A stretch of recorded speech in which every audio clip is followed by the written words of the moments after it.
अतिशय आवडी धरून ती कल्पना रक्तात मिळविल्यास ती स्वप्नातही दिसू लागता. गीता, भागवत, अभंग यात मन अतिशय रंगविले तर ही काय स्वप्नात जाणार नाही. संताचा अभ्यास चित्त चैतन्यापर्यंत नेल्यास तो संत काय स्वप्नात खेळविला जाणार नाही. मन, बुद्धी, चित्त व अहंकार याला चित्त चतुष्टयमय म्हणतात. नाथ म्हणतात, बाहुले मनुष्य देई, बाहुले मनुष्य देई निज ज्ञान घातले पाय, जेणे ज्ञाने देही मज विदेहाते पावते. पहा, यावरून मनाचा विषय स्वप्नात दिसतो. असेच होते ना. म्हणून याच देहात विधी होतात.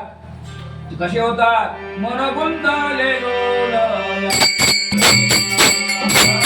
मन गुंतले डोलया.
आवडतो आणि ते स्वप्नात दिसते. स्वप्न ही अंतःकरणाची जागा आहे. ज्याची आवडी नाही तो पदार्थ स्वप्नात दिसतो काय? दिसत नाही. पण अशी जी जड सृष्टी आहे ती आपल्या रक्तात कालवल्या गेल्यामुळे आपले अंतःकरण बद्ध झालेले आहे. आत्मा कसा? सर्व व्यापक, सर्व देह,